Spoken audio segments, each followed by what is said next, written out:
नमस्कार भाई दोस्तों। बोल रहा था ना, संसद पर अगर हमला हुआ है तो कोई ना कोई बहुत बड़ा कारण तो जरूर होगा। ऐसे तो होया नहीं, लेकिन देश में जनता बिल्कुल सो रही है, गोदी मीडिया बिल्कुल खामोश है।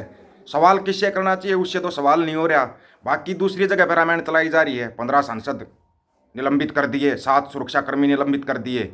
जिसके पास पर, जिस प्रताप सिन्हा के पास पर वो अंदर घुसे थे, उनसे किसी ने सवाल किया? नहीं किया, और ना ही करेंगे। करेंगे भी नहीं। आपको पता है कितना बड़ा खेल खेल गई है इसकी आड़ में। बोला था ना, एक बहुत बड़ा खेल खेला जा रहा है। सुन लीजिए, आपको बताया भी नहीं होगा किसी ने। Big change to criminal code, ध्यान से सुन लेना। Any action threatening India's economic security defined as terrorist act in new criminal code. समझ रहे हो इसका मतलब? कुछ नया क्रिमिनल कोड आ गया है। अब जिस पर दिल करेगा ना उस पर यूएपीए लगा देंगे, ये उस पर लगा देंगे, और जमानत भी नहीं होगी। अब ये कारण क्या क्या है? जैसे किसान आंदोलन कर लेते थे, जवान आंदोलन कर लेते थे, गरीब मजदूर आंदोलन करता था ना, अब आंदोलन नहीं कर सकते इस नए कानून के मुताबिक। अगर आपने किसी सरकारी दफ्तर के बाहर धरना लगाया तो आप क्रिमिनल हो।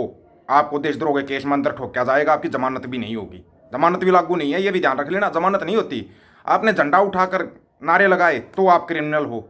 आपने कहीं रेल रोको, बस रोको या रोड रोको आंदोलन किया तो आप क्रिमिनल हो। अगर आपने आवाज़ उठाई तो आप क्रिमिनल हो। समझे इसका मतलब?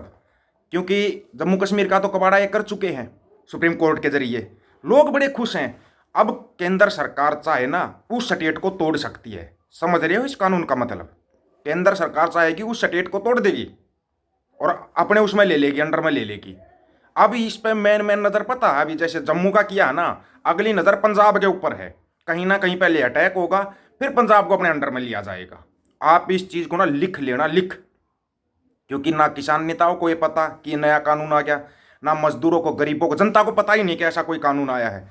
बस लगे हुए हैं। संसद में अटैक हुआ, संसद में कांग्रेस के 15 सांसद निलंबित कर दिए, 7 सुरक्षाकर्मी निलंबित कर दिए। तो और जिसने पास दिया था, पास, सच पास देने वाले का तो हम भूल ही गए थे।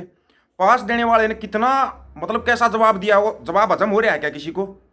वो श्रीमान प्रताप सिन्हा बोलता है, मनोरंजन का घर मेरे घर के पास, मेरे लोकसभा क्षेत्र में पड़ता है, और वो मैसूर और दिल्ली के ऑफिस में पास बनवाने की जिद कर रहा था। जिद मनोरंजन ने शर्मा उसको बताया, शर्मा को बताया, अपना मित्र बताते हुए दिल्ली ऑफिस से दोनों का पास बनवाया, पास बनवाने का अनुरोध किया। मतलब वो इतनी जिद कर रहा था, कुछ कर रहा था, उससे कोई सवाल नहीं किया गया। प्रताप सिन्हा से कोई सवाल नहीं हो रहा, कोई सवाल नहीं हो रहा प्रताप सिन्हा से। उल्टा बोलते ना, उल्टा चोर कोतवाल को डांटे। उल्टा सिस्टम दूसरा किया जा रहा है। JNK कर दिया बर्बाद। समझ जाना आप, जितने भी खनिज संपदा है ना, नज़र वहाँ पे है। छत्तीसगढ़ में क्यों सरकार बनाई है इन्होंने ज़बरदस्ती? पता है छत्तीसगढ़ के अंदर बहुत घनी खनिज संपदा है। अब उसका बेचा जाएगा और वो किया जाएगा, सौदा किया जाएगा। आपको पता है? नहीं पता होगा तो आपको ना एक छोटा सा, बिल्कुल छोटा सा, अभी एक ताज़ा केस हुआ, आपको ना पता हो तो उस केस के ऊपर ना वैसे तो नज़र होनी चाहिए थी सबकी। खैर चलो, अगर नज़र नहीं गई तो भी क्या कह सकते हैं। वैसे नज़र तो होनी चाहिए थी, लेकिन नज़र नहीं जा पाई लोगों की कि ये सब घपला हो कैसे गया। आपको पता ही नहीं लगा, और इतना बड़ा घपला हो चुका। इतना बड़ा घपला, कमाल है। कितने? 8400 करोड़, 8400 करोड़ का लोन माफ। किसका? किसानों का, मजदूरों का नहीं। ना ना ना ना ना, किसान मजदूर का तो 84 रुपये का भी लोन माफ ना हो। और फिर देखो कितने शानदार तरीके से किया है। कमाल है भाई। मतलब या तो लोग आंखें नहीं खोलना चाहते, या फिर लोगों ने सोच लिया अब जो होगा वो देखा जाएगा, देखा जाएगा जो भी होगा। ये हो श्रीमान जी जिसका माफ किया गया है। सुनो थोड़ा।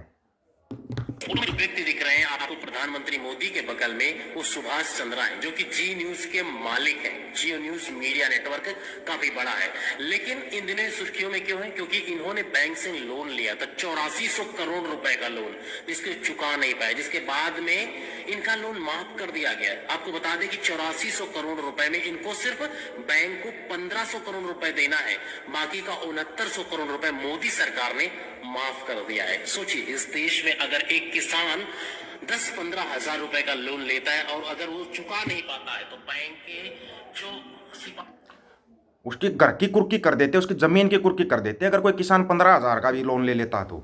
यहाँ पर तो 6900 करोड़ को बट्टे खाते में डाल दिया गया। 6900 करोड़ भाई ऐसा लोन हमारे को भी दिलवा दो ना फिर। भाई 9,000 का लोन दिलवा दो, 9,000 करोड़ का लोन दिलवा दो। हम 8,000 करोड़ भर देंगे, इसने तो सिर्फ 1,500 करोड़ भरे हैं। 6900 करोड़ खा गया, 6,900 करोड़ थोड़ा बहुत नहीं होता। सोच के देखिए। फिर ये कानून लेकर आ रहे हैं कि जो देश की इकोनॉमी को, ये देश की इकोनॉमी को नुकसान नहीं है क्या? तुम जो सपना ले रहे हो ना कि 2025 में 5 ट्रिलियन की अर्थव्यवस्था हो जाएगी हमारी, -5 ट्रिलियन में मिलेगी, ये भी बता दिया है, -5 ट्रिलियन में, ये याद रखना। और हाँ, अगला नंबर पंजाब का है, चाहे जितना जोर लगा लेना। जैसे जम्मू कश्मीर का करवाया ना सुप्रीम कोर्ट के जरिए, ऐसे ही पंजाब का पास होने वाला सुप्रीम कोर्ट के जरिए कि यहाँ पर तो बहुत ज़्यादा वो हो रहा है, बहुत ज़्यादा क्रिमिनल केस हो रहे हैं, इसको सेंटर के अंडर में दिया जाए। फिर क्या करोगे? है कोई रास्ता बता देना, कमेंट करके बता देना कि हाँ ये रास्ता, इससे बचने का कोई रास्ता दिखाई दे रहा है। क्यों ये बार बार इतना किया जा रहा है? अभी पंजाब का तो कोई कुछ भी हो उसी के ऊपर केस लगा दो, सब कुछ कर दो। NSA तो कुछ खैर बनाया ही स्पेशल पंजाब के लिए है, NSA तो वहाँ पे लगाए ही लगाए। आंदोलन आप कर नहीं सकते, नया कानून पास हो चुका है, आंदोलन करने की सोचना भी मत आंदोलन करने की। UAPA का नया कानून आ गया है, पढ़ो उस कानून को, समझो ये क्यों आया। हंगामा ऐसा दिखा दिया, बस वो संसद वाला केस चलता रहेगा, इस कानून की तरफ किसी का ध्यान ही नहीं जाएगा, किसी का ध्यान नहीं जाएगा। इसको कहते हैं अघोषित इमरजेंसी, जो कि लग चुकी है देश के अंदर। अघोषित इमरजेंसी, एक बार इमरजेंसी आपातकालीन इसने भी लगाया था ना, इंदिरा गांधी ने लगाया था, उसका क्या हाल हुआ था। लेकिन ये लोग बड़े दिमाग से चल रहे हैं, आपको समझ में नहीं आएगा। कहीं गुरुद्वारा साहिब के अंदर शिव नाम की ईंटें मिल रही है, शिव शंकर नाम की ईंटें मिल रही है, वो ऐसे ही थोड़ी ना मिल रही है। कभी राम नाम की ईंट मिलती है, ऐसे ही मिलती है क्या? वो बड़े सुनियोजित तरीके से टारगेटिंग किया जाता है। ये बात आपको ना अपने दिमाग में बिठानी पड़ेगी, एक दूसरे को बताना पड़ेगा कि हमारे को कहाँ पे उलझाया जा रहा है, कहाँ पे। आज नहीं संभले ना, नहीं संभले, जम्मू वाली हालत हो जाएगी, जम्मू वाली हालत पंजाब की, हरियाणा की। हरियाणा तो साथ में जाएगा, पता है, हरियाणा साथ में लपेट दिया जाएगा। हरियाणा के अंदर क्या, हरियाणा के अंदर इतने खनिज संपदा है नहीं, तो हरियाणा का क्या करें? हरियाणा दे देंगे कांग्रेस को। फिर अगर पंजाब पर कब्जा कर लिया, JNK पे हो चुका है, छत्तीसगढ़ पे हो चुका है, ऊपर से ये नया कानून कि केंद्र सरकार जब चाहे जिस राज्य को तोड़ सकती है, जोड़ नहीं तोड़ सकती है। सोच सकते हो आप इस बात को, इसका कितना बड़ा अर्थ निकलता है? कमेंट में आप अपनी राय दे देना। बहुत साथी बोलते हैं भाई पंजाब को इतनी करना इतना आसान नहीं है। जिस तरीके से ये लोग चलते हैं ना मेरे भाई, उस तरीके को आप सोच भी नहीं सकते, समझ भी नहीं सकते। कानून पास कर दिया, संसद में अटैक हो गया, ध्यान लोगों का दूसरी तरफ गया। बताओ अब किसको पता लगा कि ये नया कानून आ गया UAPA का? कितनों को पता था इस कानून का? भाई कानून आ चुका है UAPA का, और ऐसे ऐसे कानून है कि अगर हमने नारेबाजी भी की तो हमारे पर देशद्रोह का केस लगेगा। सोचो, क्रिमिनल एक्ट के अंदर आएगा सब कुछ क्रिमिनल एक्ट के अंदर। करके दिखाओ आंदोलन करना, आपको पर्चा दिखाया जाएगा। ये देखो, ये कानून पहले ही पास हो चुका है संसद के अंदर। फिर संसद में इतनी बड़ी सिक्योरिटी में चूक होगी, उसके ऊपर कोई सवाल नहीं। कमाल की बात यह है कि ना कोई सांसद सवाल कर रहा है, ना जनता कर रही है। खैर, गोदी मंडिया का तो हम क्या कह सकते हो, वो तो मंडी है, मंडी में दलाल बैठे हैं, वो तो अपनी दलाली करेंगे, खाएंगे। कम से कम और लोग तो मुंह खोलो कि ये हो क्या रहा है। जिससे सवाल करना चाहिए उससे सवाल नहीं किया जा रहा, जो सवाल करता है उसको लपेट दिया जाता है।